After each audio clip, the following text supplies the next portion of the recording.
NADA's first Dealer Academy class graduated in June 1980. Among the graduates, Richard Dimmitt. At the time, Jimmy Carter was president. Inflation was more than 12%, and auto sales were dismal. Yet Dimmitt survived and prospered, and this past July, Richard Dimmitt Jr. followed in his father's footsteps. From Dimmitt Motor Car Group in Clearwater, Florida, Richard Dimmitt. Dad looked on as a fourth-generation Dimmitt moved ahead in the business. It's thrilling. Very, very proud with Richard and the process and the school. I think it's the gold standard in schooling for the next generation of dealers. I think it's the best there is. Richard Jr.'s first love was fixing cars, not selling them. In fact, he's the rare Dealer Academy graduate who's also a certified service tech.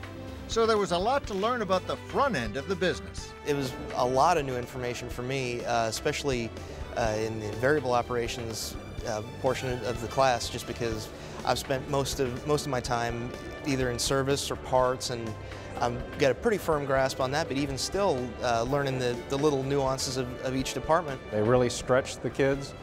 It's a demanding curriculum, and it's mixed with real live, on-time, on-the-floor experiences. There's nothing like it anywhere.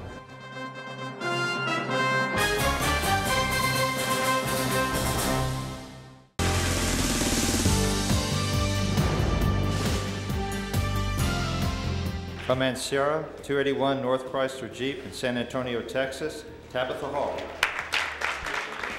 Tabitha Hall is the business manager for a dealership group with a dozen stores. Her Dealer Academy experience involved number crunching and more. You definitely learn how all the departments need to work together and how important it is. It's not just one department that makes the dealership, it's all the departments working together.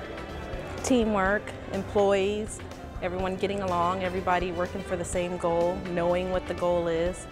Well, we feel like it's a great investment, and Tabitha's our third student, our third employee that's gone through it, and we plan on sending, many more. Just looking at the information that the other two have gotten out of it, has been really enlightening for the organization.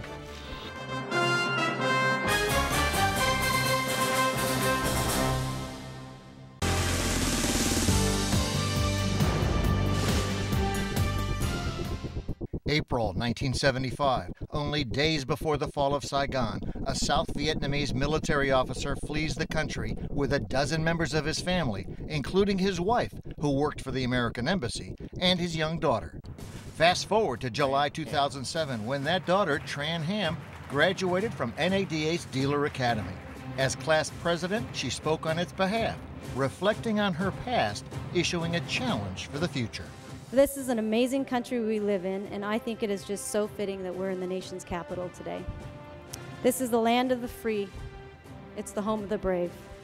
And I truly believe with hard work and persistence, anything can be done. I know personally when my family immigrated from Vietnam in April 1975, my father probably had no idea that his little girl was going to end up in the automotive industry. No way, no how. We didn't even have a car at the time. We came over from Vietnam. There were 13 of us, and we were fortunate enough that a church that sponsored us gave us a nice little Datsun B210. Most of my class is too young to know what a B210 is, but I'll tell you, it does not fit 13 people. But I think this industry is a true testament to the boundless opportunities for all of us in this wonderful country. Now we bear the burden and the responsibility to make it better for future generations, and more importantly, to leave it better than we found it.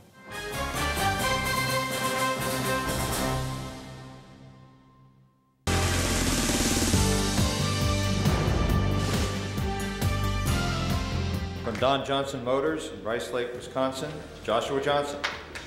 Joshua Johnson has an MBA, but felt the Dealer Academy education was critical to successfully running his own dealership. It's using the skills and the education and your ability to think, but applying it directly towards my business. So I don't just know how to look at a financial statement, I know how to look at a General Motors financial statement and what are the key variables that need to be manipulated in order to make that bottom line as successful as possible.